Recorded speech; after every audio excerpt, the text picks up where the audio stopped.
All right, hi everyone, good morning. Just a minute, मैं आप लोगों को अनम्यूट अलाउ कर देता हूँ. हाँ. Hi प्रशस्त, good morning. So आप लोगों ने आज केमिकल काइनेटिक्स के अपने डाउट्स इकट्ठा कर लिए?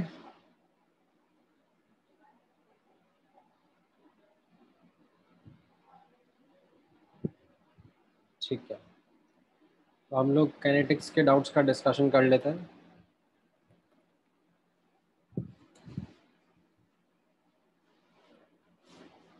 Just give me 1 minute.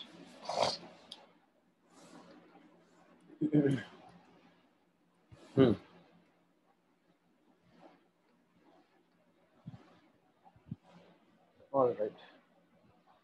तो सबसे पहले FBO में से बता दो मुझे. What are the questions which we should discuss?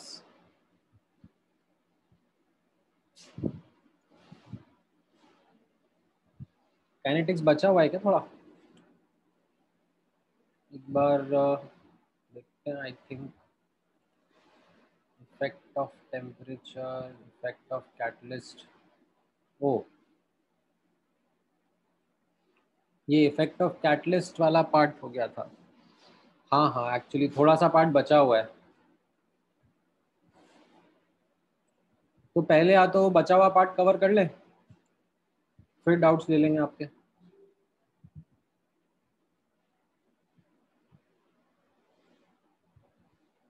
ठीक है, give me 1 minute. I will just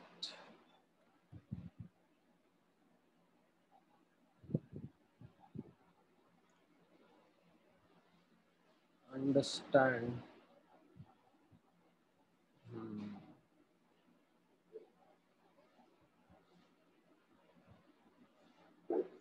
कहाँ गया?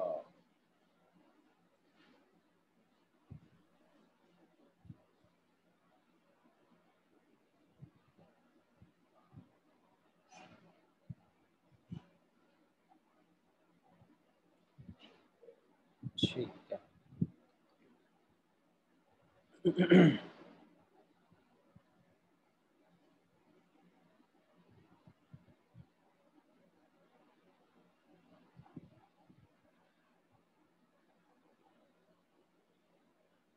All right. सो पहले हम लोग बचा हुआ पार्ट कर लेते हैं कवर. लेक्चर नंबर कौन सा है ये? हम लोग 7 देख चुके ना, 8वां लेक्चर है ये. ठीक है. सो यहाँ पे आप लोग बचा हुआ पोर्शन जो है काइनेटिक्स चैप्टर का, उसको नोटिस करना. हम लोग फटाफट कंप्लीट कर लेंगे. Now this part talks about understanding some of the basics related to rate of reactions. So इस टॉपिक का हेडिंग देखना, reaction mechanism and rate determining step. अब इसके बारे में थोड़ा बैकग्राउंड तो आप लोगों ने ऑर्गेनिक केमिस्ट्री में पढ़ ही लिया है. ठीक है. सो आपको रिएक्शन मैकेनिज्म होता क्या है, रेट डिटरमाइनिंग स्टेप होता क्या है, इनका एक basic knowledge you already have. Now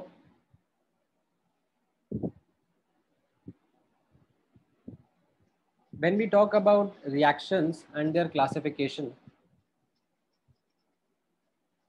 तो इसमें आप नोटिस करना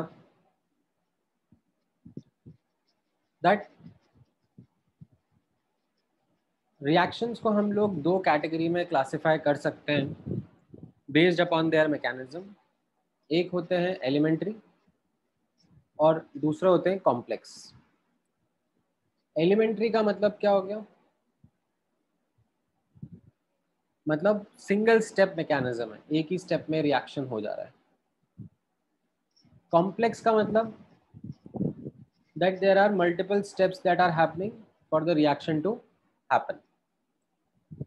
जैसे एक सिंपल एग्जांपल मैं आपके सामने प्रेजेंट करता हूँ. A2 plus B2 is giving 2AB। ठीक है, मान लो ये एक रिएक्शन है।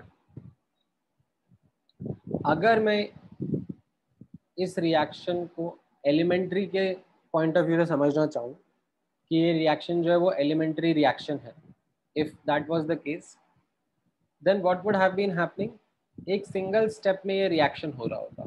सिंगल स्टेप में ये रिएक्शन कैसे हो रहा होता, लाइक एक ए का मॉलिक्यूल आता, एक बी का मॉलिक्यूल आता, या आपस में कोलाइड करते एंड उससे आपका प्रोडक्ट ए बी बन जाता। ठीक है, बीच में ऑफ कोर्स वो जो ट्रांजिशन स्टेट है, एक्टिवेटेड कॉम्प्लेक्स है, वो हमने डिस्कस किया था, वो एक बैरियर क्रॉस करना पड़ता है, but it all happens as one step only. Molecule आपस में कोलाइड करे और प्रोडक्ट फॉर्म हो गया। अब यही चीज अगर कॉम्प्लेक्स रिएक्शन होता तो इसमें एक मैकेनिज्म फॉलो हो रहा होता, राइट? कुछ भी हो सकता है मैकेनिज्म, मैं जस्ट एक एग्जांपल मैकेनिज्म बता रहा हूँ आपको। हो सकता है कि पहले जो A2 है वो A के एटम्स में ब्रेक हो, this will be like step 1। फिर जो A के एटम्स है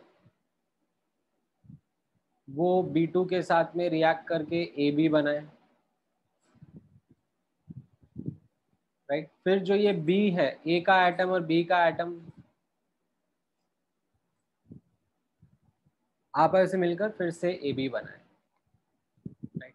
तो आप इनको एड अप करके देखोगे तो यही हमारा आउटकम रहेगा।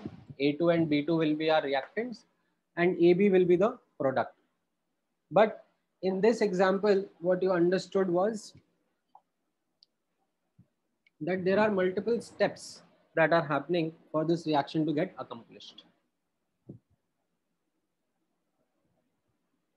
Hence, it is called as a complex reaction. ठीक है, सो एक बेसिक डिफरेंस समझ में आया एलिमेंट्री और कॉम्प्लेक्स के बीच में? अच्छा, अब इनके बारे में कुछ कुछ डिफरेंसेस हैं जो हमने ऐसे टैबुलेट करके रखे हुए हैं। ठीक है, तो वो डिफरेंसेस आप नोटिस करना, वो टैबुलेटेड डिफरेंसेस एक एक करके मैं आपको लेके चलूँगा। सो पहले हम लोग एलिमेंट्री के इम्पॉर्टेंट पॉइंट्स हाईलाइट कर लेते हैं। नाउ एलिमेंट्री जो रिएक्शंस होते हैं उनके लिए हम लोग एक टर्म डिफाइन करते हैं called as molecularity. What does that term mean? उसका एक डेफिनेशन यहाँ पे नोटिस कर लेना, काफ़ी सिंपल सा डेफिनेशन है। The number of molecules that react in the elementary step to form activated complex is called molecularity of the reaction. थोड़ा और सिंपल अंडरस्टैंडिंग अगर मैं प्रेजेंट करूं तो जो ये सिंगल स्टेप मैकेनिज्म के बारे में हमने बात करी, उसमें कितने मॉलिक्यूल्स एक साथ आपस में कोलाइड कर रहे हैं, वो उस रिएक्शन की मॉलिक्यूलैरिटी हो जाता है। ठीक है, जैसे जो पिछला वाला एग्जांपल मैंने अभी डिस्कस किया, आपसे अगर मैं पूछूं उस रिएक्शन की मॉलिक्यूलैरिटी कितनी होगी, तो आपका आंसर रहेगा 2। एक A2 का मॉलिक्यूल है, एक B2 का मॉलिक्यूल है, आपस में आए, टकराए और रिएक्शन हो गया।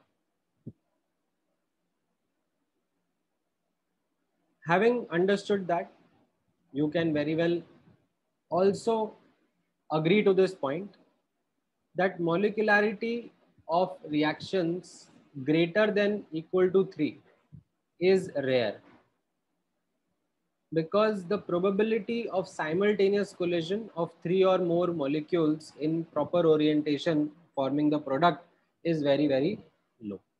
So in general जब हम लोग ये molecularity term define भी करते हैं तो हम लोग generally notice करेंगे that reactions most of them are either unimolecular. Unimolecular मतलब क्या हो गया, molecularity 1 हो गई, या बायमोलिकुलर। ठीक है, दो मॉलिक्यूल्स आपस में कोलाइड कर रहे हैं। लाइक ट्राई मॉलिक्यूलर भी मिल जाते हैं बट काफी कम।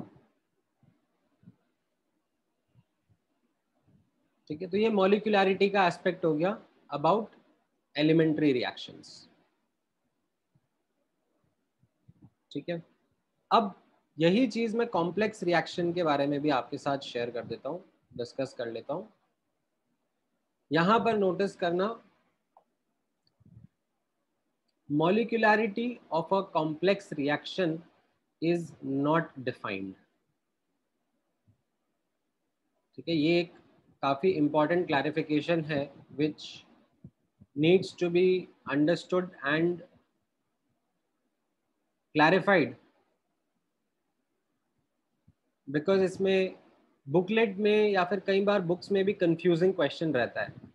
मैं आपके सामने वो क्वेश्चन ढूंढ के डालता हूँ।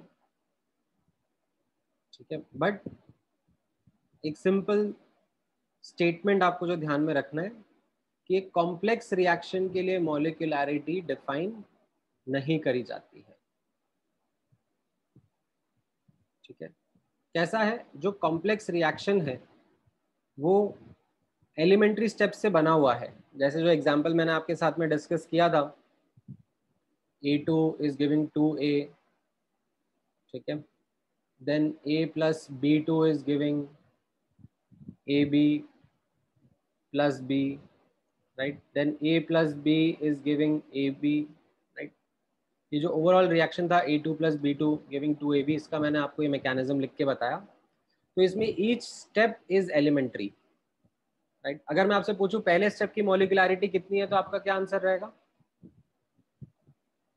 पहले स्टेप की इट्स अ यूनिमॉलिक्यूलर स्टेप, एक ही मॉलिक्यूल है ना।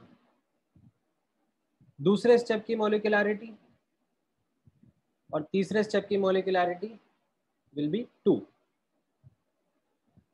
राइट। इंडिविजुअल स्टेप की आप मॉलिक्यूलैरिटी बोल सकते हो, बता सकते हो, बट जो ओवरऑल कॉम्प्लेक्स रिएक्शन है उसके लिए मॉलिक्यूलैरिटी इज नॉट डिफाइंड। ठीक है, this has to be very very clear with you. अब कैसा है, कई बार एक दो जगह ऐसे क्वेश्चंस आए हुए हैं, हाँ, जैसे ये वाला क्वेश्चन है, तो ये बुकलेट में ही ऐसा क्वेश्चन है और आपको कई जगह एक दो बुक में देखने को मिल जाएगा जिसमें गलत लिखा हुआ है। ठीक है, जैसे ये बी वाला ऑप्शन पढ़ना, बी वाला ऑप्शन क्या कह रहा है, molecularity of the slowest step of the complex reaction gives the molecularity of the reaction. ठीक है, ये स्टेटमेंट बुकलेट में ऐसे पीछे करेक्ट मार्क किया हुआ है, but this is a wrong statement. Molecularity of complex reaction is not defined. It does not make any sense. ठीक है, ये आपको ध्यान में रखना रहेगा। हाँ, नहीं, नो, नॉट करेक्ट आज जी पूछा है, बट पीछे उसमें लाइक उस ऑप्शन को करेक्ट में पुट किया हुआ है।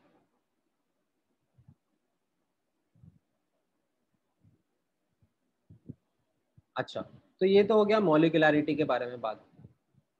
अब एक और पॉइंट नोटिस करना जो कि ऑर्डर ऑफ रिएक्शन से रिलेटेड रहेगा। तो एलिमेंट्री रिएक्शंस के केस में यहाँ पे नोटिस करना, order of elementary reaction with respect to a reactant is its stoichiometric coefficient only, right। तो जैसे मैंने यहाँ पर आपके सामने ये एग्जांपल लिया था, A2 plus B2 is giving 2AB, right. इसका अगर मुझे रेट लॉ का एक्सप्रेशन लिखना है तो वो सिंपली हो जाएगा R इज इक्वल टू के A2 की पावर 1 एंड B2 की पावर 1। जो कोफिशिएंट है वही आपका ऑर्डर रहेगा एलिमेंट्री रिएक्शन के केस में, सिंगल स्टेप रिएक्शन के केस में। ठीक है, हाउएवर जो कॉम्प्लेक्स रिएक्शन था, ठीक है, ये कॉम्प्लेक्स वाला कॉलम है, इसमें नोटिस करना जो ऑर्डर ऑफ रिएक्शन है वो कोफिशिएंट्स हो भी सकते हैं, नहीं भी हो, ऐसा कोई कंपल्शन नहीं है। ठीक है, जो ऑर्डर ऑफ रिएक्शन है वो हम लोग ऐसे जस्ट ऊपर ऊपर से रिएक्शन देख के नहीं बता सकते, उसके लिए हमें रिएक्शन का मैकेनिज्म स्टडी करना पड़ता है, उसमें जो स्लोएस्ट स्टेप होता है उन पर फोकस करना पड़ता है, और वो फिर हम उनसे रेट लॉ का एक्सप्रेशन लिख के ऑर्डर ऑफ रिएक्शन बता पाते हैं। ठीक है, कैसे करेंगे वो एक्सरसाइज में आपको सिखाऊंगा, but it is not as straightforward as it is in case of elementary reaction. Elementary में तो क्या है, कोफिशिएंट ही ऑर्डर है। इतना पार्ट समझ में आया आप लोगों को? Is this clear as a important difference between elementary and complex? अच्छा, अभी यहाँ पर आपके सामने मैं थोड़ा सा और एफर्ट डाल के एनसीईआरटी के एक दो स्टेटमेंट्स प्रेजेंट करूँगा एंड आपको उसकी इंग्लिश अच्छे से समझनी है, मतलब that is an English which sometimes creates a bit of a confusion in the minds.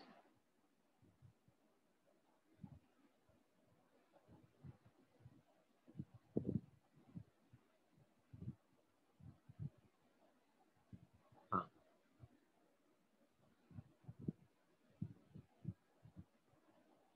सो ये स्टेटमेंट्स हैं।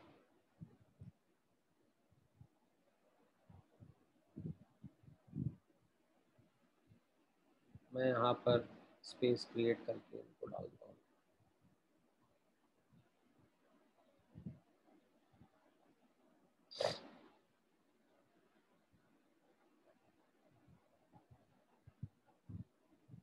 ठीक है, मैं ये एनसीईआरटी के स्टेटमेंट्स उठा के डाल रहा हूँ यहाँ पे।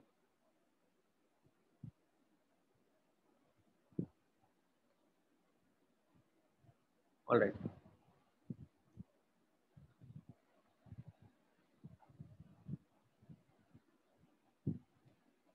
ये स्टेटमेंट समझ में आ रहा है? पहला statement, is everyone comfortable?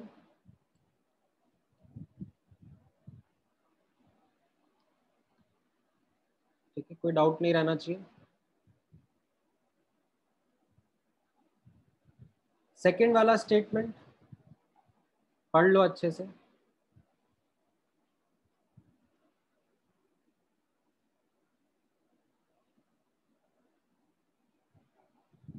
Second वाला ये कह रहा है कि मॉलिक्यूलैरिटी जो टर्म है वो हम लोग सिर्फ एलिमेंट्री रिएक्शंस के लिए यूज करते हैं। कॉम्प्लेक्स के लिए मॉलिक्यूलैरिटी कॉम्प्लेक्स रिएक्शन के लिए हैज नो मीनिंग।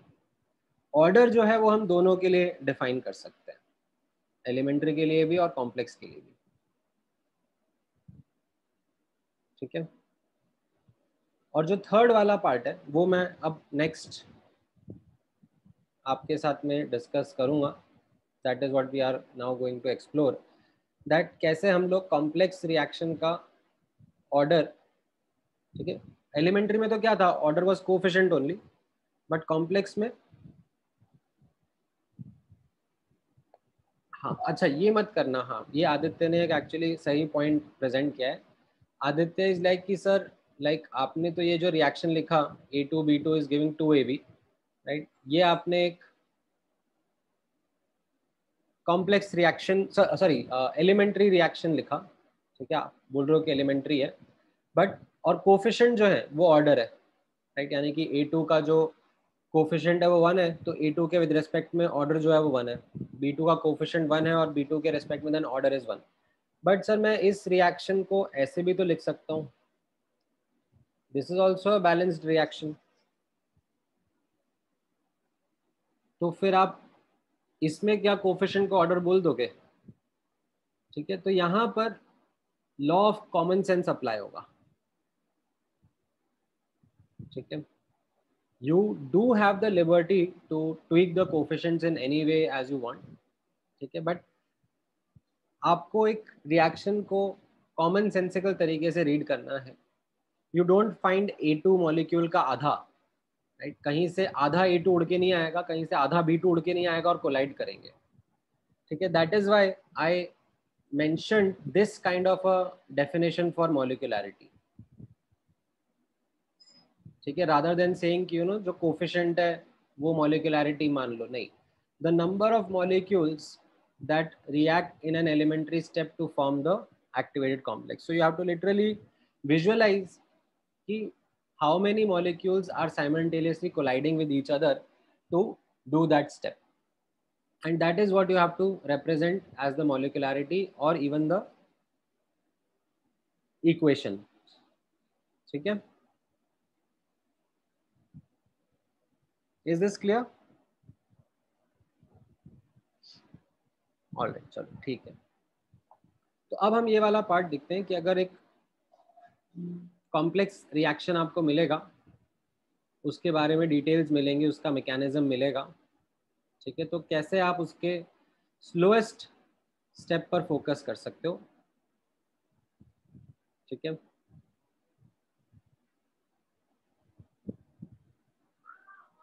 ठीक है, ये वाला पार्ट जो है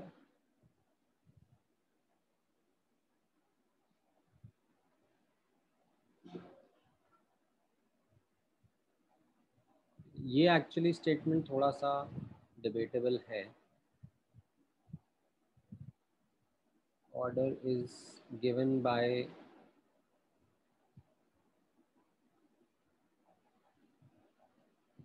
ये वाला पार्ट मैं हटा देता हूँ, ये वाला part is not actually completely applicable. For a complex reaction, order is given by, or order is given using the slowest step. ठीक है, कैसे वो मैं आपके सामने अब इलैबोरेट कर देता हूँ। So in a multi-step reaction, the slowest step is called as rate determining step, RDS जिसको हम कहते हैं। And while measuring the overall rate of reaction, हम लोग क्या करते हैं, जो स्लोएस्ट स्टेप है उसके रेट को ओवरऑल रेट ऑफ रिएक्शन से अप्रोक्सीमेट कर लेते हैं। सो जैसे मैंने आपको ऊपर एग्जांपल दिया था, ये A2 plus B2 giving 2AB का, राइट, एंड मैंने इसका एक मैकेनिज्म भी लिख दिया था आपके सामने। ठीक है, हाइपोथेटिकल मन से ही लिख दिया था कि A2 is giving 2A, A plus B2 is giving AB plus B, and then A एंड B are combining to give you AB। अब इसमें ये 3 स्टेप है। ठीक है, जब ये रिएक्शन होगा, राइट, तो ये तीनों स्टेप्स हो रहे होंगे। Like imagine in a vessel, right, A2 and B2 are added और वो प्रोडक्ट बना रहे हैं, तो ये रिएक्शन भी हो रहा है। ठीक है, ये रिएक्शन भी हो रहा है और ये रिएक्शन भी हो रहा है। ये सब रिएक्शंस चलते जा रहे हैं, होते जा रहे हैं। हमारा रिएक्टेंट कंज्यूम हो रहा है, रिएक्टेंट कंज्यूम होकर ऐसे ये इंटरमीडिएट्स बना रहा है, राइट, ये इंटरमीडिएट्स हो गए ना, they are not reactants, they are not products, they are intermediates. ये रिएक्शन के बीच में बनते हैं और कंज्यूम हो जाते हैं, एंड प्रोडक्ट भी साइमल्टेनियसली फॉर्म होते जा रहे हैं। अब इनमें से जो भी स्लोएस्ट स्टेप होंगे, ठीक है, amongst these whatever the slowest steps are, that is going to be governing how the overall reaction is going to, or how much the overall reaction is going to take the time. अगर मान लो इसमें जो slow step है, it takes hours to complete, तो फिर हम लोग ये तो एक्सपेक्ट नहीं कर सकते ना कि रिएक्शन मिनट्स में हो जाएगा। लाइक जो overall reaction will also take then hours का टाइम ओनली। अगर जो स्लोएस्ट स्टेप है वो मिनट्स में हो रहा है, तो हम लोग ये एक्सपेक्ट नहीं कर सकते कि ओवरऑल रिएक्शन सेकंड्स में हो जाएगा। ठीक है, भले ही बाकी स्टेप सेकंड में हो रहे हो, लेकिन जो स्लोएस्ट स्टेप है वो अगर मिनट्स में हो रहा है, तो फिर मेरा ओवरऑल रिएक्शन भी मिनट्स के ऑर्डर में ही होगा। So this is a pretty safe understanding that अगर हमें कॉम्प्लेक्स रिएक्शन का रेट स्टडी करना है, मेजर करना है, तो उसमें हम लोग जो स्लोएस्ट स्टेप है उसके ऊपर फोकस करें, उसके रेट ऑफ रिएक्शन को समझने की कोशिश करें, एंड दैट शुड यील्ड अस और help us in getting the overall rate of the reaction. तो अब इस चीज को एक एग्जांपल से समझते हैं कि ये वर्क किस तरीके से करेगा। सो लेट्स से वही एग्जाम्पल जो मैं आपके साथ डिस्कस कर रहा था, मैंने उसके साथ में थोड़ी सी और इन्फॉर्मेशन दे दी। ये मैकेनिज्म के साथ साथ मैंने आपको इन स्टेप्स के बारे में इनके रेट कॉन्स्टेंट्स लिख के दे दिए। लाइक जैसे पहला वाला जो है वो एक इक्विलिब्रियम है, फॉरवर्ड भी जा रहा है बैकवर्ड भी आ रहा है, ठीक है। K forward is the rate constant of the forward reaction, K backward KB is the rate constant of the backward reaction। जो दूसरा स्टेप है उसका रेट कांस्टेंट K1 है और जो तीसरा स्टेप है उसका रेट कांस्टेंट K2 है, ठीक है। सब स्मॉल k है। एंड मैंने आपको साथ में इन स्टेप्स के बारे में इंफॉर्मेशन दे दी कि पहला जो है रैपिड इक्विलिब्रियम है, दूसरा स्टेप जो है वो स्लो है, तीसरा स्टेप जो है वो फास्ट है। सो अब आपको बोला जा रहा है based on this knowledge write down the rate expression and the order of reaction. तो अब हम कैसे प्रोसीड करेंगे नोटिस करना। So will first start off with our simple understanding that the overall rate of reaction जो है that can be written with respect to the slowest step. Which is the slowest step or the rate determining step over here? That is step 2, ठीक है। तो हम लोग step 2 के ऊपर focus करेंगे। अब जो step 2 है ये एलिमेंट्री है, लाइक ईच स्टेप जो है वो एलिमेंट्री होता है। तो अगर मुझे step 2 का रेट एक्सप्रेशन लिखना है तो it will be R is equal to K1 A की पावर उसका कोफिशिएंट B2 की पावर उसका कोफिशिएंट, है कि नहीं। कोफिशिएंट ही ऑर्डर होता है ना, इंडिविजुअल स्टेप तो एलिमेंट्री है, एलिमेंट्री में क्या होता है कोफिशिएंट ही ऑर्डर होता है, करेक्ट। ऐसे लिख सकता हूं मैं। अच्छा, बट इसको मैं एज अ फाइनल आंसर नहीं रिपोर्ट कर सकता। इसको मैं फाइनल आंसर क्यों नहीं रिपोर्ट कर सकता? क्योंकि ए जो है वो तो इंटरमीडिएट है। मतलब अगर कोई रिएक्शन पढ़ेगा तो वो सोचेगा ना कि भाई ये ए क्या है, ए तो ना तो इस रिएक्शन में कहीं पे फीचर ही नहीं कर रहा है, right. So this is not the final expression. Final expression जो है उसमें आप रिएक्टेंट्स यूज कर सकते हो, प्रोडक्ट यूज कर सकते हो, समटाइम्स कैटलिस्ट भी यूज कर सकते हो, बट इंटरमीडिएट थोड़ा लिख सकते हो रेट एक्सप्रेशन में। जैसे यहाँ पर ये जो ए है ये तो इंटरमीडिएट हो गया ना। ये जो अपन ने ऊपर एग्जाम्पल डिस्कस करा उसमें A2B2 रिएक्टेंट्स है और ए बी प्रोडक्ट है। बाकी जो ये ए का एटम और बी का एटम है वो तो इंटरमीडिएट्स होगा ना, उनको आप नहीं यूज कर सकते। तो अब हम यहाँ पर एक अप्रोक्सीमेशन यूज करेंगे, ठीक है। वो अप्रोक्सीमेशन कैसा रहेगा, दैट जो इंटरमीडिएट ये स्लोएस्ट स्टेप के पहले का इक्विलिब्रियम है, ठीक है। ये रैपिड इक्विलिब्रियम जो है ये अपना इक्विलिब्रियम फटाफट अटेन कर लेता है, ठीक है। This is the important approximation that we are taking here, that the rapid equilibrium before the slowest step that is attend.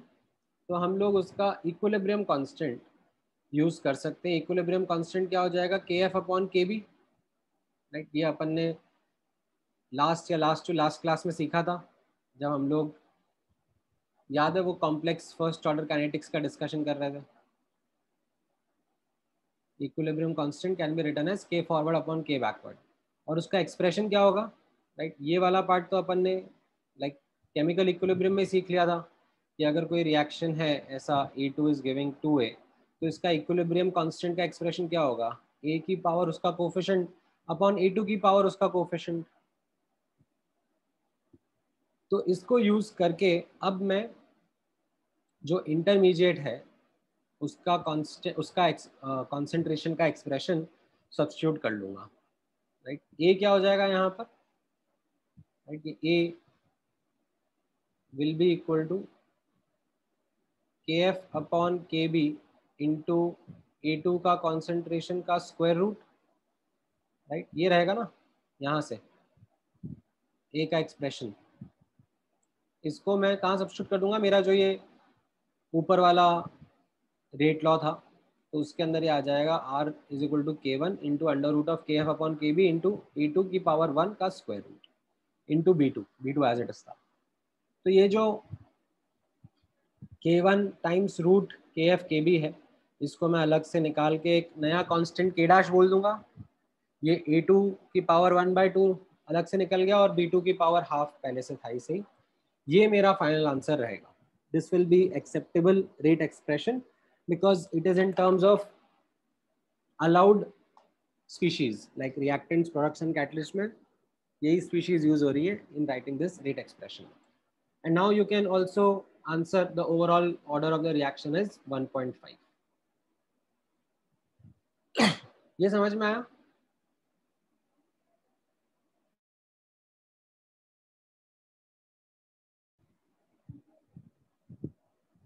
Is this clear with everyone?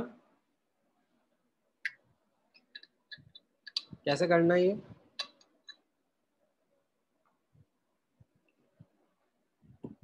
ठीक है, समझ में आया है? तो चलो, ये वाला क्वेश्चन जो है ये आपके सामने मैकेनिज्म है, ठीक है। इसमें मुझे आप, मैं थोड़ा जूम कर लेता हूँ।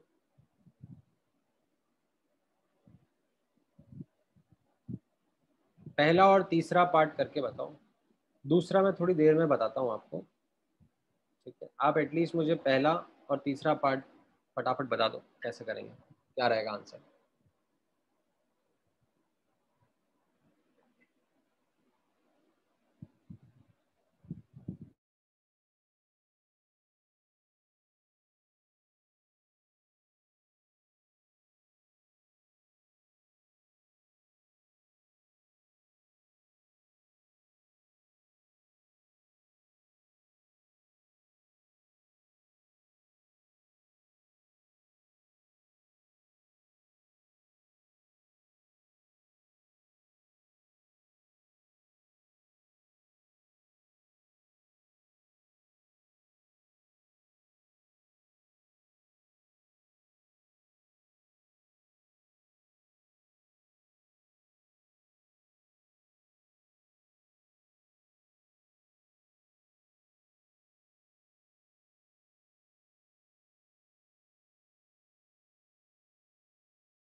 ऑलराइट, पहला पार्ट तो काफी आसान है.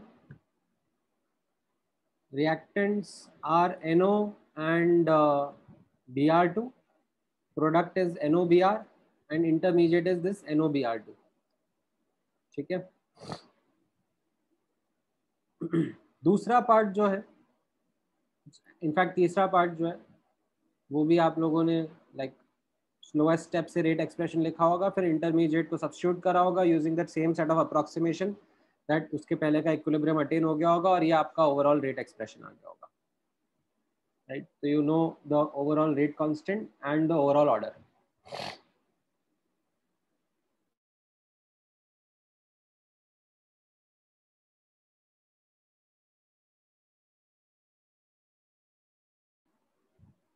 राइट, क्लियर है ये फर्स्ट एंड थर्ड पार्ट.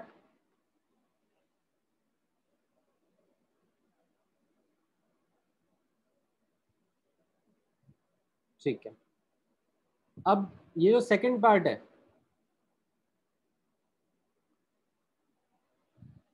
ठीक है, draw the energy profile versus reaction coordinate. ठीक है, तो इसमें let me actually do one thing, let me hide some information और फिर मैं आपको ऑप्शंस देता हूं और उन ऑप्शंस में से आप फिर मुझे गेस करके बताना. ठीक है.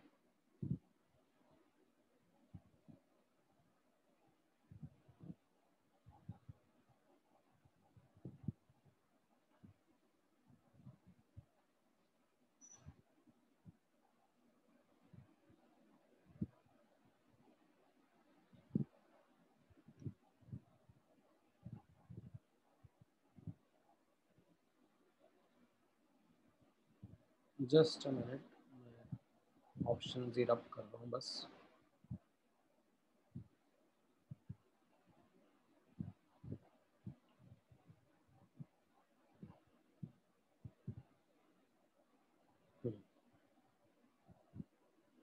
ठीक है.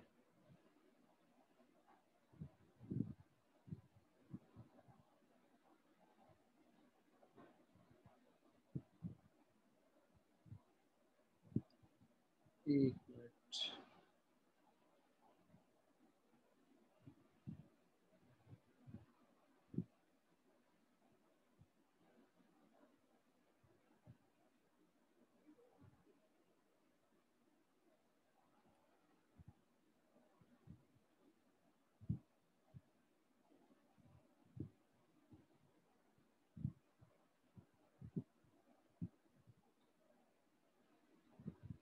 अरे यार.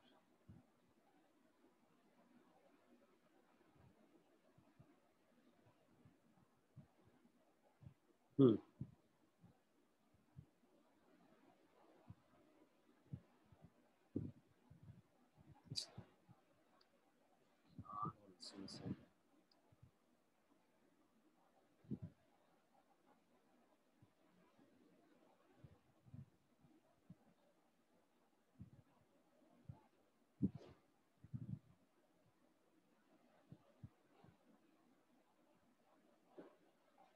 ठीक है.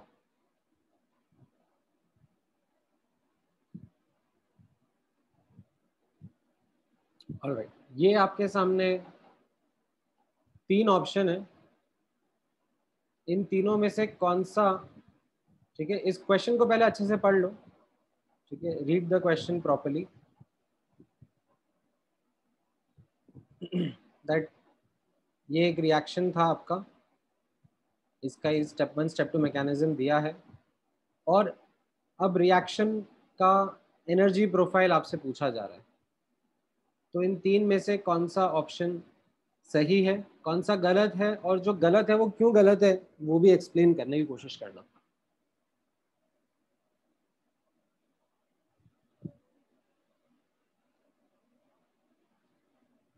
ये रिएक्टेंट है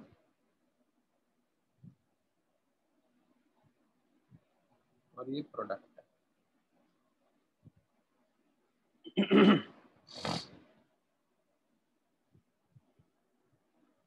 अच्छा, पहला वाला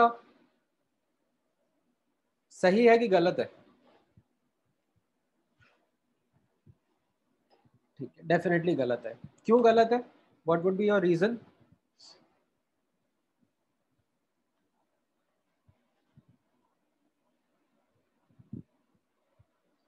सिंगल स्टेप हो गया ना ये, राइट?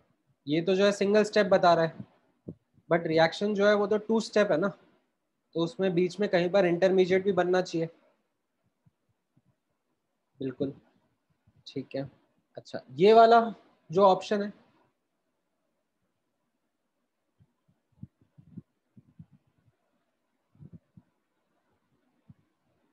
इसके बारे में आपका विचार क्या है?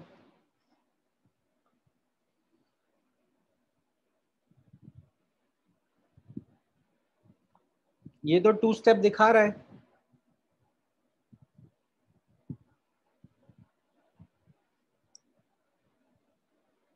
हाँ, करेक्ट। तो ये गड़बड़ है। ये गड़बड़ क्यों है?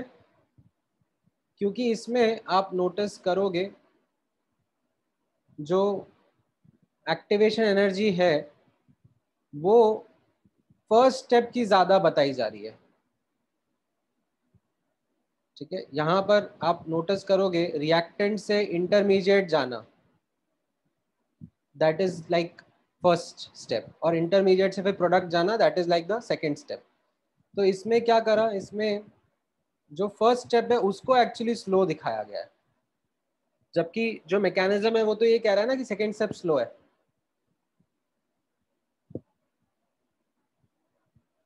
That's why this is wrong. समझ में आया सही हम? अच्छा, अब ऑफ कोर्स ये थर्ड वाला तो करेक्ट है ही सही, बट इस थर्ड वाले में लेट से अगर मैंने ऐसा ग्राफ बनाया होता, ठीक है, एक बार नोटिस करना,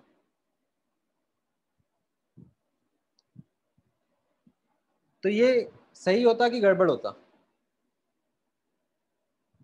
क्यों, क्या गलत होता है इसमें?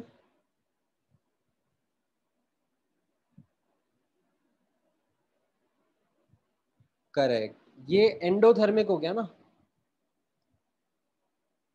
मतलब इसमें प्रोडक्ट का एनर्जी लेवल रिएक्टेंट से ज्यादा शो कर दिया, तो ये गड़बड़ हो जाता। ठीक है, तो ये वाला लास्ट वाला graph is the most appropriate answer. ठीक है, कैसे it is the most appropriate? इसमें रिएक्टेंट और प्रोडक्ट के बीच में डेफिनेटली ये चीज सही है, दैट प्रोडक्ट का एनर्जी लेवल नीचे है, right? Delta H is less than 0। ठीक है, एक्सोथर्मिक है, ये भी शो हो रहा है अच्छे से। ठीक है, देन इंटरमीडिएट भी है, लाइक दो स्टेप शो करें वो भी प्रॉपर है। एंड यहाँ पर जो एक्टिवेशन एनर्जी का बैरियर है, ठीक है, सेकेंड स्टेप का is given as a higher barrier, highlighting the fact that the second step is slower. ठीक है, is this clear?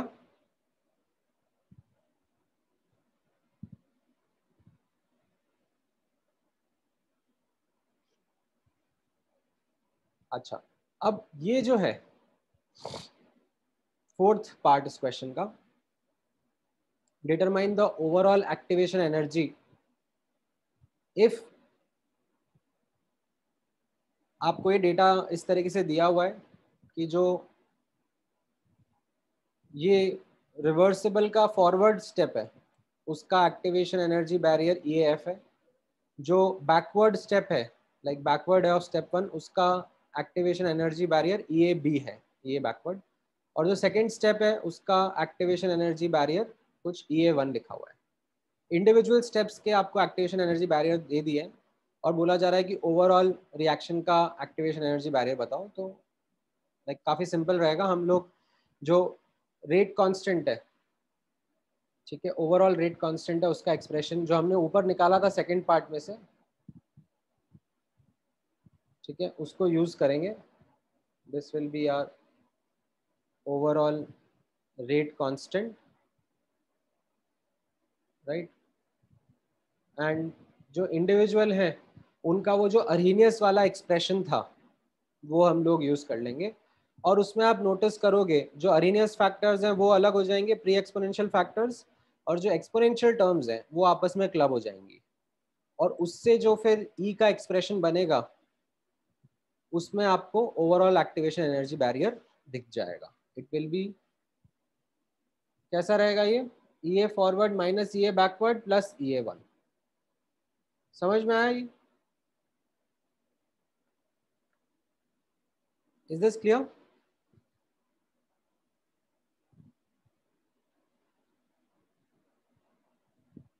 ठीक है, गुड. अच्छा, अब एक और क्वेश्चन ट्राई करना. लेट मी रब the answers, just give me 1 minute.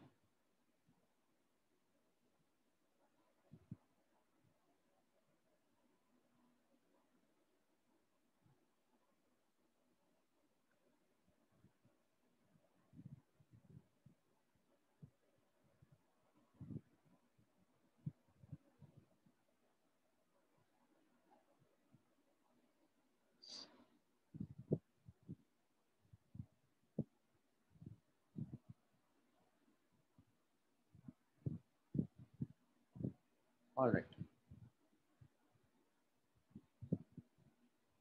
ठीक. ये वाला क्वेश्चन आप लोग आंसर करो. ठीक है, ये मैकेनिज्म के बेसिस पर एटलीस्ट आप मुझे बता सकते हो किसको रिएक्टेंट, किसको प्रोडक्ट, किसको इंटरमीडिएट, क्या बोलूं मैं?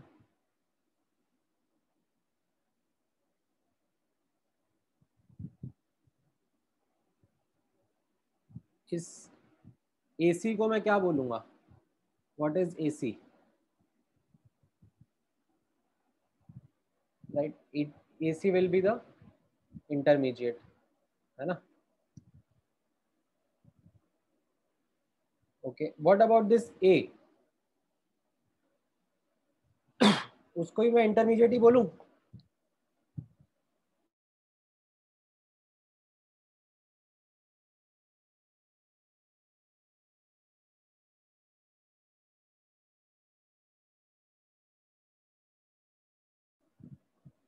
ए रिएक्टेंट बोल रहे हैं कुछ लोग, बट लाइक ये तो प्रोड्यूस भी हो रहा है ना, प्रोडक्ट भी है. Reactant product both. Actually a better version, a more probable version is that A is catalyst. Regenerate हो रहा है.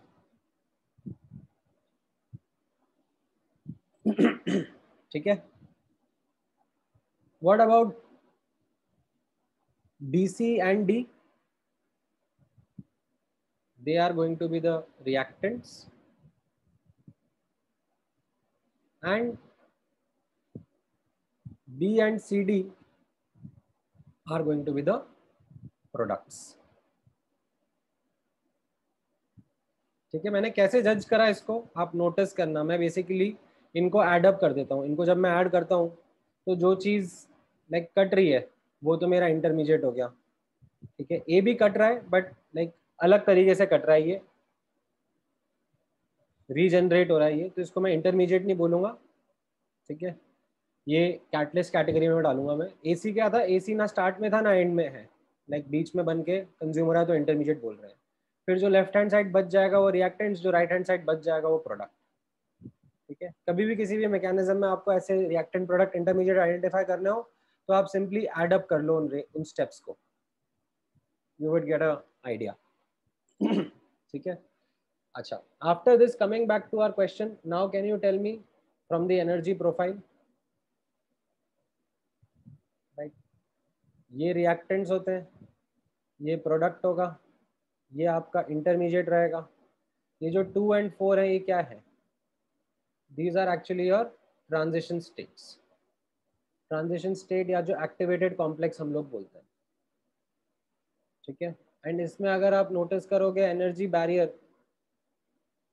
स्टेप 1 और स्टेप 2 का, you will figure out that the पहला स्टेप का energy barrier is more, that is a relatively slower step. ठीक है.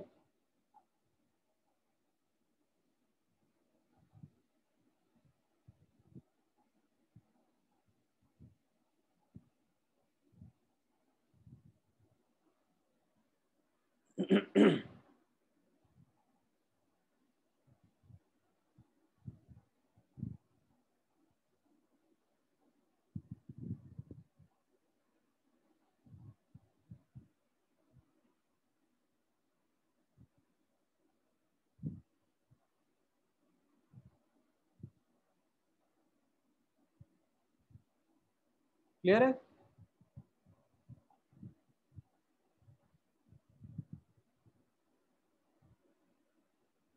चलो ठीक है, तो ये आपका चैप्टर कंप्लीट हो गया। ये सब तो एक्चुअली डाउट डिस्कशन था।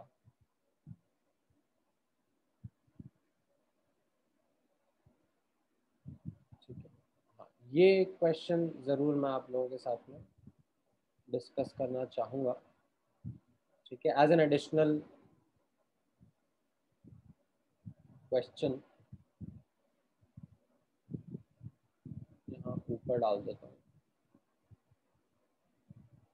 या एक्चुअली पहले डाउट्स डिस्कस कर लेते हैं, ठीक है, बाद में फिर ये एडिशनल क्वेश्चन वगैरह देखेंगे। ठीक है, ये मैं यहाँ पे लिख देता हूँ, बाद में देखेंगे टाइम निकाल के इसको। अभी फटाफट मुझे डाउट्स बता दो।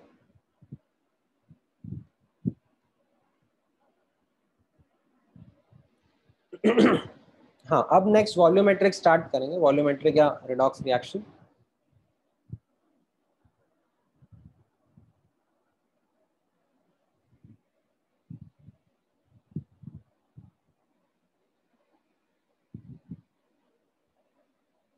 हाँ, क्या क्या है? 77, 82 का सी, और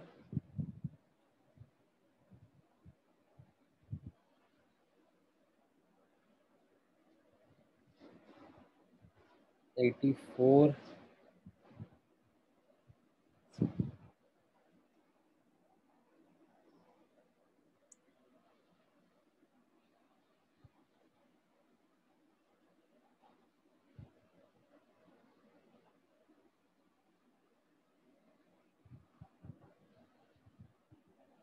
ठीक है, इतने मैं डिस्कस कर लेता हूँ, फिर उसके बाद में आप मुझे बता देना और क्या क्या क्वेश्चंस हैं। 77, 77 एफ बी ओ का कहाँ गया?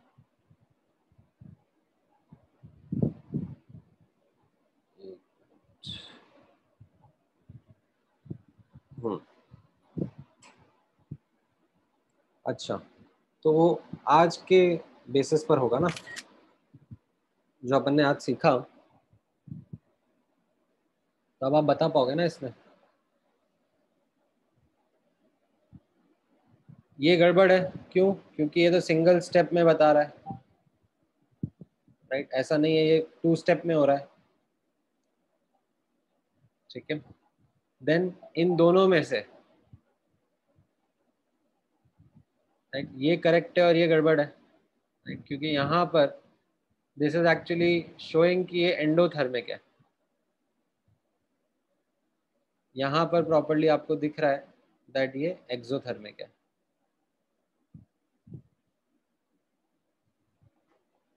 ठीक है, 82, 82 में कैसा है? The rate constant with increasing temperature.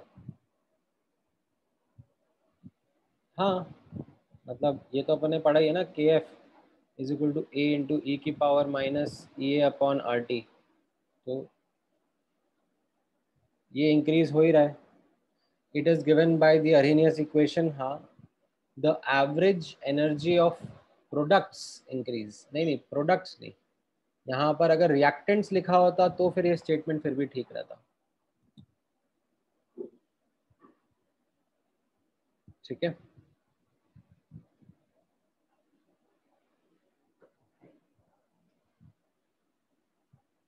Then 84th, 84th में, 84th में कहाँ अटक गए? लाइक वो तो केल्विन का के है।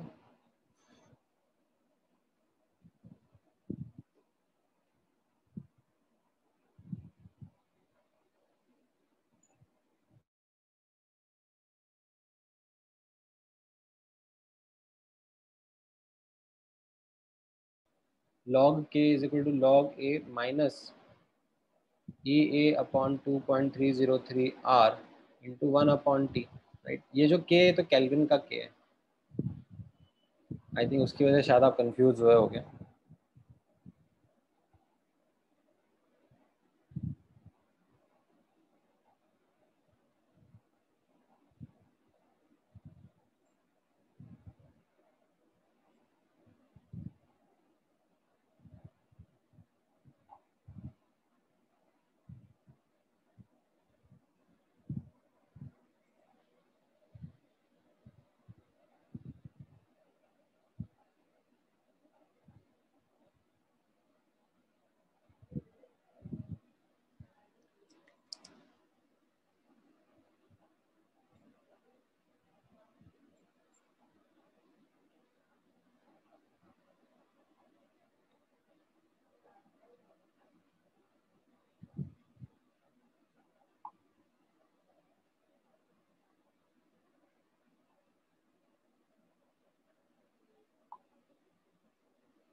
ठीक है,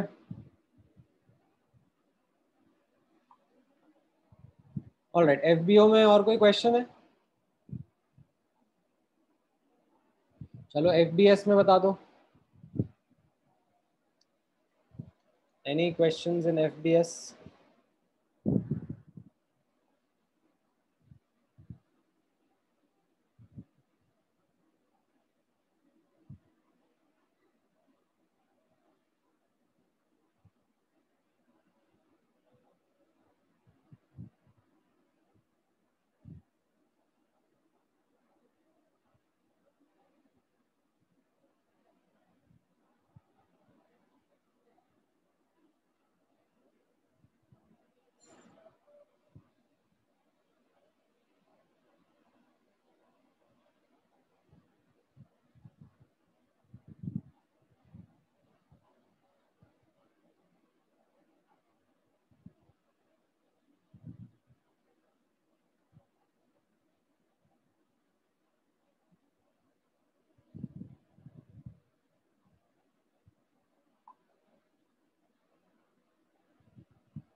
ऑलराइट, क्या क्या लिखा? 54, 59 एंड 53 एंड 62। ठीक है, फटाफट देख लेते हैं। F D S, F D S, F D S 54। हाँ, 54 वाला जो क्वेश्चन है ना, that is actually a challenging question in the sense that direct comparison तो नहीं हो रहा। ठीक है,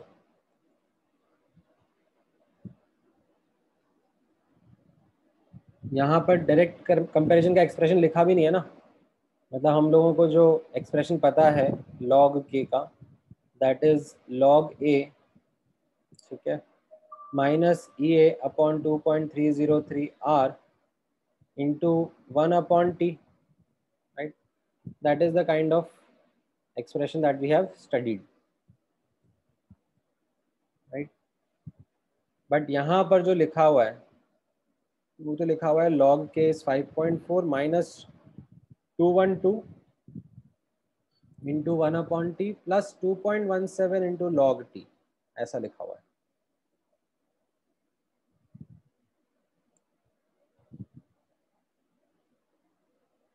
राइट। तो जब ऐसा आपके सामने हो, right, as you can notice यहाँ पर log k, इधर भी 1/t का एक्सप्रेशन है और यहाँ पर भी लाइक log t का एक्सप्रेशन है। तो अब आप के लिए कंपैरिजन थोड़ा सा क्या मतलब इनफैक्ट चैलेंजिंग हो गया है, that how do you do this. Direct comparison यहाँ पे नहीं हो रहा है, तो इसमें what is advised is use the expression, ठीक है, जिसमें ऐसा था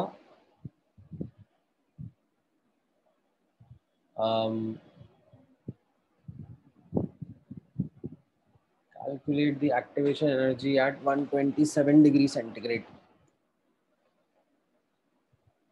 D of ln k upon dt is equal to minus EA upon RT square.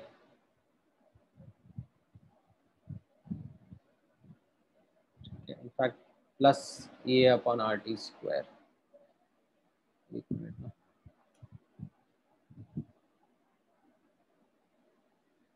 मैं एक बार के लिए आपके सामने वो फॉर्म करके रख देता हूँ.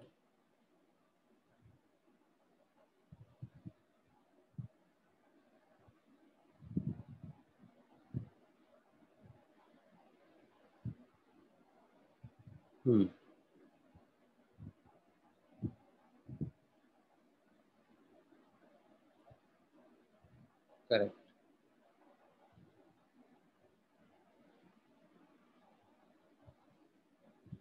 सो इससे अगर आप कंपैरिजन करोगे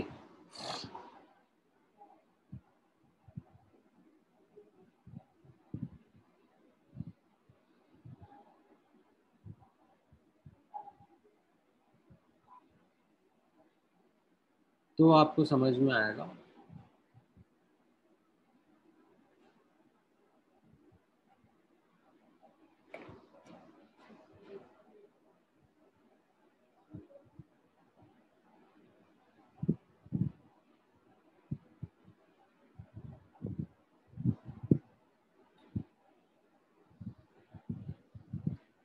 एक्टिवेशन एनर्जी को कैसे यूज करना है.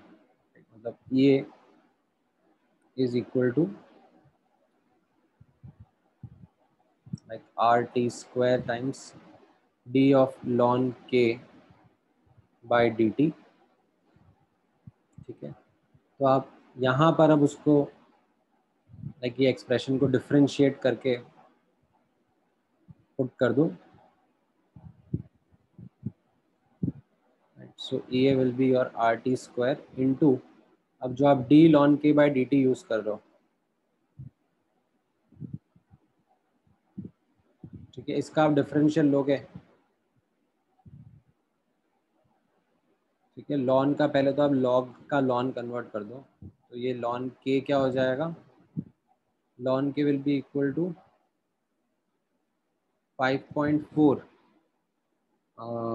Lawn K is equal to 2.303 log K होता है ना, अपॉन 2.303 हो गया ना ये, तो यहाँ मल्टीप्लिकेशन में चला जाएगा into 2.303 minus 212 into 2.303 into 1/t plus 2.17 lawn T. इसको लॉग की जगह लॉन टी कर दो, यहाँ पे भी 2.303 रहेगा, इसको लॉन टी कर दो. इसको अब आप डिफरेंशिएट करोगे तो ये कांस्टेंट वाला पार्ट तो गायब हो जाएगा. ये कितना हो जाएगा, minus 212 into 2.303 upon T square. ठीक है, और माइनस माइनस साइन प्लस हो जाएगा एंड ये हो जाएगा 2.17 इंटू लॉन टी का डेरिवेटिव क्या होता है 1/t. ये एक्सप्रेशन बन जाएगा. ठीक है, put T is equal to 127 degree centigrade और 400 केल्विन एक्चुअली, वो आप यहाँ पे पुट करो. आर का वैल्यू आपको पता ही है 8.314 जूल पर मोल केल्विन, ऐसा यूनिट्स वाला. तो इससे आपका ई का वैल्यू आ जाएगा इन जूल पर मोल. ठीक है, इस तरीके से आपका ये आंसर रहेगा. ठीक है, क्लियर है कैसे करा ये वाला. ठीक है, this is the approach that you should proceed with, और in fact I would say this.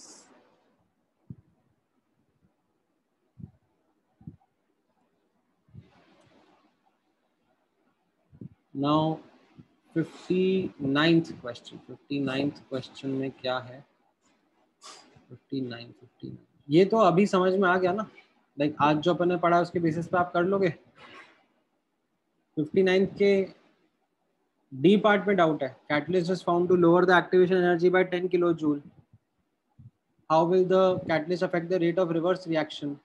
तो रिवर्स को भी फास्टर बना देगा ना, मतलब 59th के डी में लाइक दोनों एक्टिवेशन एनर्जीज कम होती है ना, फॉरवर्ड की भी कम होती है, बैकवर्ड की भी कम होती है। अगर ये नया मैकेनिज्म हो गया तो both forward and backward activation energy barriers are reduced, तो बैकवर्ड रिएक्शन भी फास्टर हो जाएगा। ठीक है,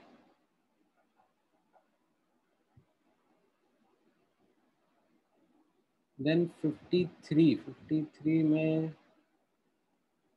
टेम्परेचर, हाँ इसमें एक्चुअली आपको क्या करना है ना, 53rd में what you should do is, इसमें आप नोटिस करना जो टेम्परेचर कोफिशिएंट वाला पार्ट है उसको आप कैसे रीड करोगे। T1 इज 298 केल्विन, कुछ दिया हुआ नहीं है।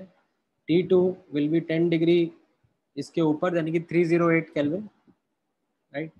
एंड ये जो टेम्परेचर कोफिशिएंट है ये रेशियो ऑफ के एट 308 केल्विन अपॉन के एट 298 केल्विन दिया हुआ है आपको 1.75। तो आप ये फॉर्मूला यूज कर लोगे, के 308 kelvin upon k 298 kelvin is equal to E A by R 1/T1 minus 1/T2, है ना। इससे आपका एक्टिवेशन एनर्जी कुछ कहते नहीं है, तो टेम्परेचर कोफिशिएंट में यही है ना सर अंडरस्टैंडिंग, ये अपन ने पढ़ा था ना। Temperature coefficient the ratio the temperature generally selected are 35 and 25 degree centigrade. ठीक है, एंड देन आपने पूछा है 62 62 62 62 62 में, हाँ मतलब ये जो परसेंटेज है उसको फ्रैक्शन में कन्वर्ट करो ना। 10⁻⁻6% मतलब क्या हो गया, ये 10⁻⁸ this is actually the fraction of active molecules, so this is 10⁻⁸ equal to e⁻⁻ right. तो इससे आपका यहाँ पर ये आ जाएगा। फिर मैक्सिमम रेट कांस्टेंट क्या होता है, मैक्सिमम रेट कांस्टेंट हो जाएगा आपका A, that is what is being asked.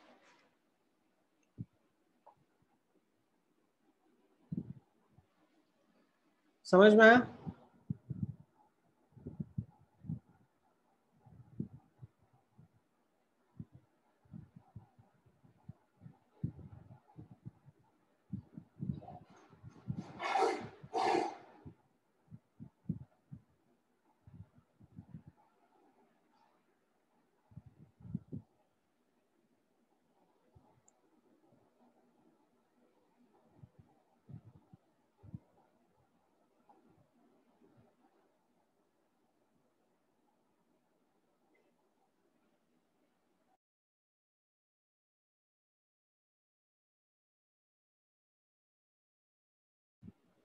Alright, आइसोओस्मोटिक ये कहाँ पर आ गया?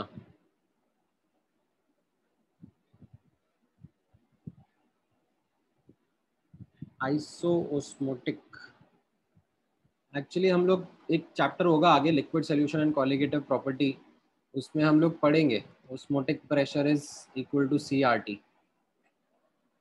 तो आई थिंक आइसोओस्मोटिक मतलब कॉन्सेंट्रेशन सेम आ रहा होगा,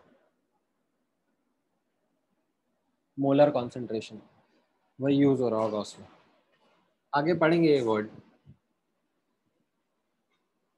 ठीक है, FBO FBS हो गया। अच्छा, फिर उसके बाद में एडवांस सब्जेक्टिव के क्वेश्चंस ट्राई करें आपने? हाँ हाँ भेजो ना सर्वेश, चलेगा।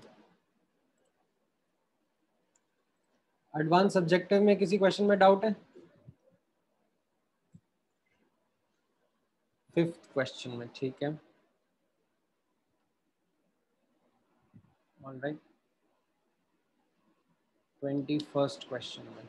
ठीक है, और बताओ।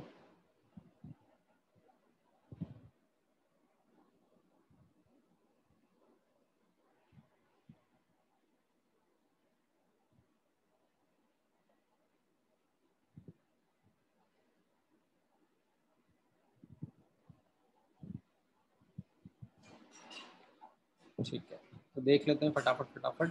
फिफ्थ क्वेश्चन जो है, fifth question is good question. तो इसमें आप नोटिस करना कैसे इस क्वेश्चन को अंडरस्टैंड करना है, समझना है। सो यहाँ पर बैक्टीरिया, इसको मैं बी से रिप्रेजेंट कर रहा हूँ।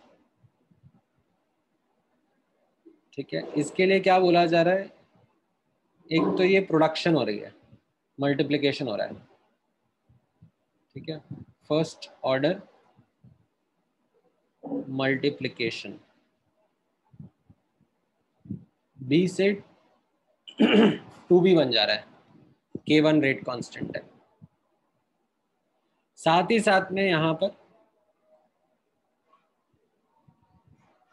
इनएक्टिवेशन भी हो रहा है, फर्स्ट ऑर्डर इनएक्टिवेशन। ये फर्स्ट ऑर्डर मैं कहां से जज कर पा रहा हूं, इनकी यूनिट से ना, रेट कांस्टेंट की यूनिट से, राइट।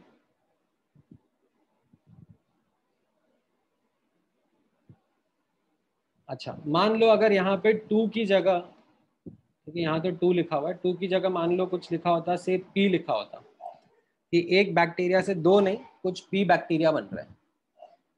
तो अब हम इसको कैसे एनालाइज करेंगे, तो आप नोटिस करना, ये जो लाइक ओरिजिनल बी लिखा हुआ है, उसका मैं अगर फंडामेंटल इक्वेशन आपके सामने प्रेजेंट करूं, ठीक है, फंडामेंटल इक्वेशन कैसा रहेगा, ये ओरिजिनल वाला जो बी है इसका dB बाई dt, इसको मैं क्या लिखूंगा, -K1 b की पावर 1 -K2 b की पावर 1, है कि नहीं, ऐसे लिखूंगा। अच्छा, फिर ये वाला जो b है, इसका फंडामेंटल इक्वेशन मैं कैसे लिखूंगा,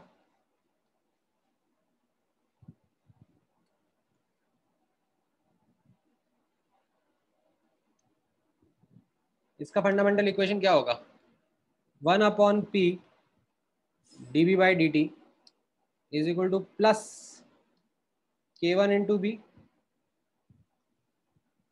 है कि नहीं।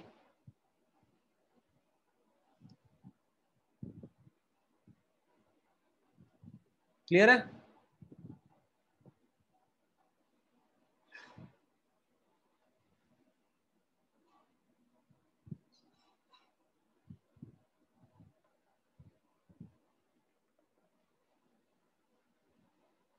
अच्छा, अब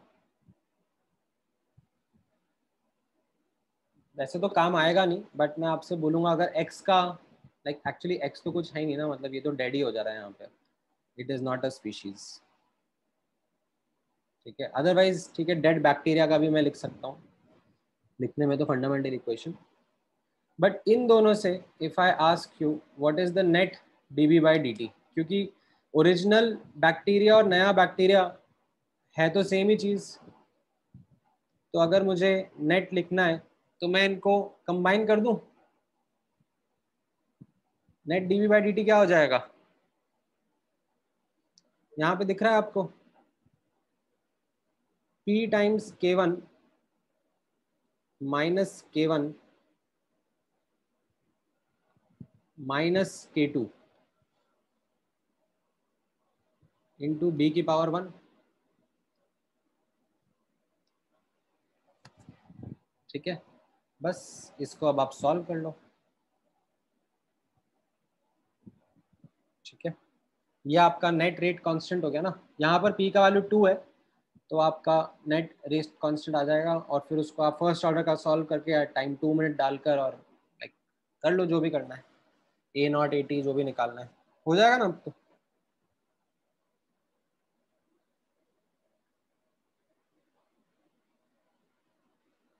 ठीक है, देन 21st में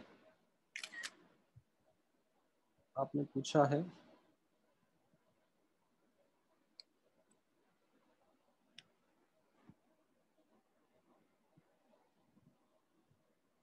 a first order reaction A goes to B requires activation energy of 70 kilojoule per mole. ठीक है, when a 20% solution of A was kept,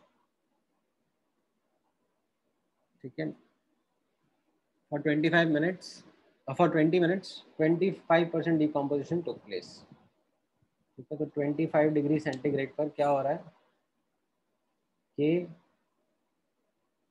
25 degree centigrade वाला into time 20 is equal to ln a nought upon 80, है ना, which is going to be 25% decomposition हुआ है, तो 80 will be 75%, like ये ln 4/3 लिख दूंगा मैं यहाँ पर, है ना, this is what is representing 25% decomposition. 25% decomposition, इसका मतलब हो जाएगा ना 80 is 75% of a nought. Okay, then पूछा जा रहा है 40 डिग्री सेंटीग्रेड पर, राइट, के 40 डिग्री सेंटीग्रेड का यूज करना पड़ेगा, what will be the percent decomposition in the same time. ठीक है, सो यहाँ पर आपको ये 20% 30% एक्चुअली काम का नहीं है, दैट इज यूजलेस, क्योंकि फर्स्ट ऑर्डर में एक्चुअली रेशियो ही देखना होता है ए नॉट अपॉन 80, राइट। अब आप क्योंकि एक्टिवेशन एनर्जी दी हुई है, तो आप उससे के ऑफ 40 डिग्री सेंटीग्रेड बता सकते हो, like will be equal to activation energy 70 into 10⁻³ upon R into 1/T1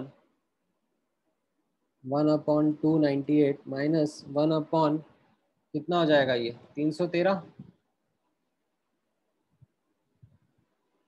तो अब हो जाएगा सॉल्व।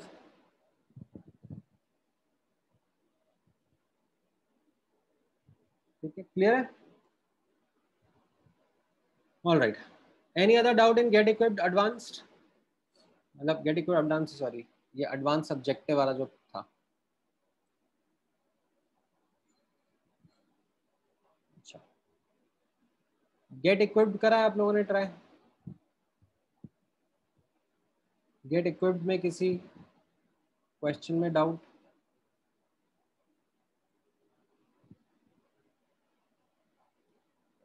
फिफ्टी सेवन 57 कौन सा है, रेडियो एक्टिविटी वाला हो गया ये तो। इसमें आप नोटिस करोगे 4 kg of a drug receives only √2 kg due to rapid decay। तो ये आपको पता ही है कि रेडियो एक्टिविटी फर्स्ट ऑर्डर होती है, radioactivity is first order always.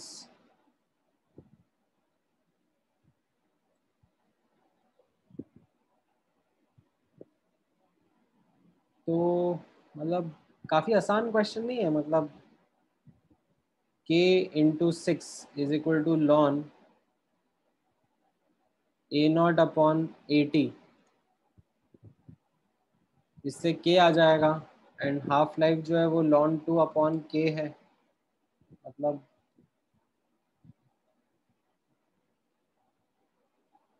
अच्छा। सेवेंथ का BC, सेवेंथ क्वेश्चन कौन सा है?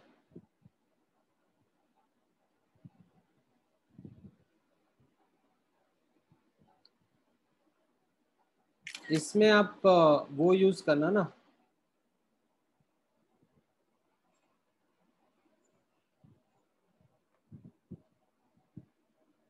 The carried ticket phone.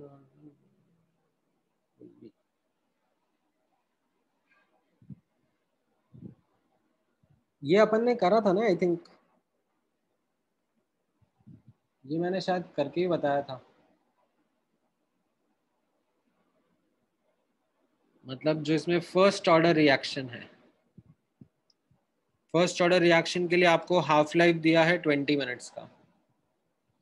तो आप अगर 60 मिनट्स निकल गया है, 60 मिनट मतलब हो गया 3 हाफ लाइफ के बराबर, राइट।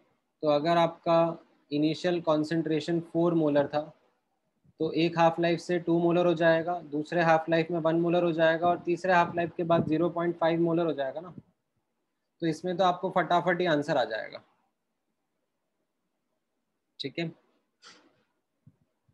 सेकेंड ऑर्डर में आप इतना आसानी से नहीं कर पाओगे। सेकेंड ऑर्डर में अगर आपको हाफ लाइफ दिया है 20 मिनट्स, तो आपको यूज़ करना पड़ेगा that 1/a0 minus 1/80 is equal to k into 20। यहाँ से आप के निकालोगे। अब now use this k in 1/a0 minus 1/80 is equal to k into 60 में, और फिर यहाँ से आप 80 बताओगे, या जो भी आर टी, मतलब क्योंकि और इसमें भी एक्चुअली 2 लिखा हुआ है, बट चलो वो 2 एक्चुअली काम का है नहीं, क्योंकि आप वो अंदर एम्बेड हो जाएगा इसी में। लाइक यहाँ पर 2 के निकालो या यहाँ पे 2 के सब्स्टिट्यूट करो, वो एक ही चीज़ हो जाएगी। समझ में आया ये कैसे करना था? Is this clear? Then 50 second पूछा है आपने। 50 सेकेंड, 50 सेकेंड कौन सा है? 50 सेकेंड तो हो जाएगा ना, मतलब इसमें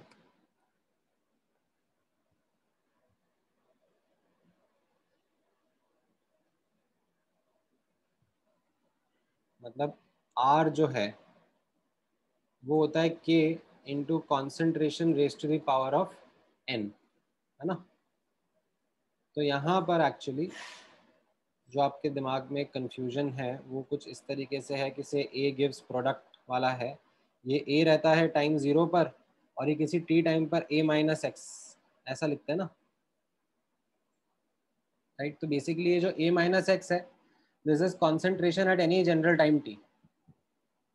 दिस A माइनस एक्स, ठीक है, this is concentration at any general time t, ठीक है। और जो ये dx बाई dt है, ये आपका रेट हो गया ना, ठीक है। जो D A by D T है वो क्या हो जाएगा, minus D of A minus x upon D T, which is basically D X upon D T. ये आपका रेट ऑफ रिएक्शन हो गया ना। So this D X upon D T is actually your rate of reaction.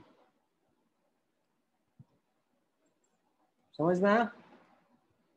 तो ये जो expression है ये हम लोग ऐसे लिख सकते हैं ना, आर का D X upon D T is equal to K A minus X की पावर ऑर्डर। समझ में आया क्या करा? आई थिंक वो टर्म्स ही आपको कंफ्यूजिंग कर रहे होंगे, बट अभी समझ में आ जाएगा।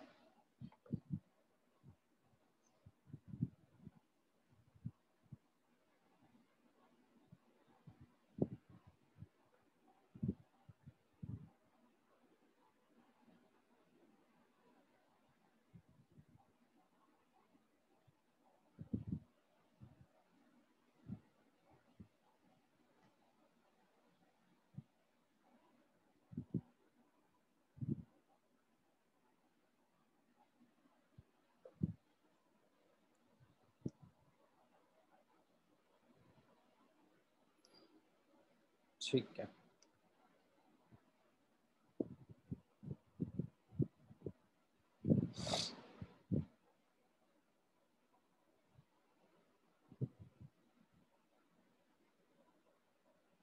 नहीं, वो एलिवेशन इन बॉइलिंग पॉइंट जो है ना सर्वेश, वो आपको वो लिक्विड सोल्यूशन चैप्टर में ही पढ़ाया जाएगा। ठीक है, उसके पीछे की जो थ्योरी है वो लिक्विड सोल्यूशन चैप्टर में ही आएगी, अभी आपको क्वेश्चन नहीं आएगा।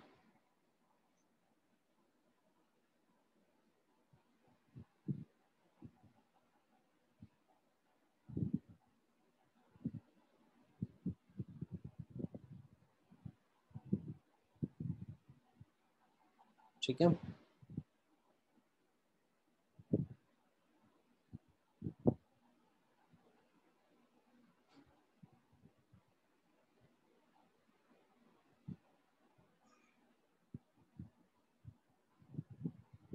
चलो, ऑल राइट।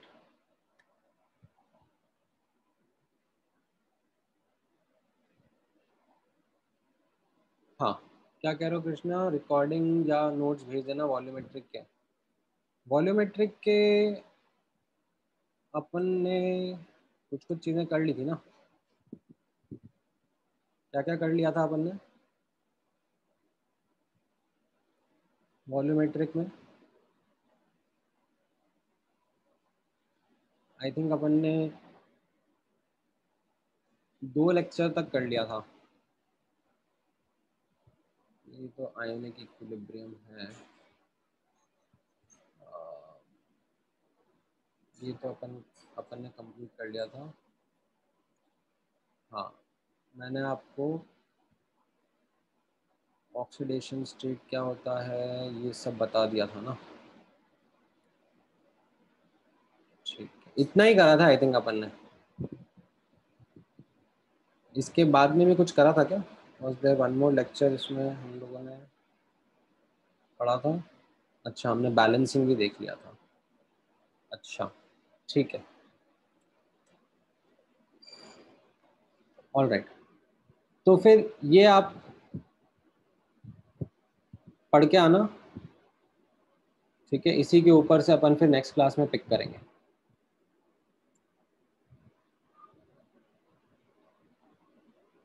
हाँ हाँ, कल तो आपका आयनिक का TWT है, वो ठीक है, मैं भेज दूंगा। I will share these notes, ये जो वॉल्यूमेट्रिक के हैं। ठीक है, ये आप लोग पढ़ के आना एंड फिर इसी के आगे से कंटिन्यू करेंगे। ठीक है, मैं अभी भेज देता हूँ। चलो, all right then, thank you guys, take care, all the best for the test tomorrow. फिर मंडे को डिस्कशन करते हैं। चलो, बाय बाय।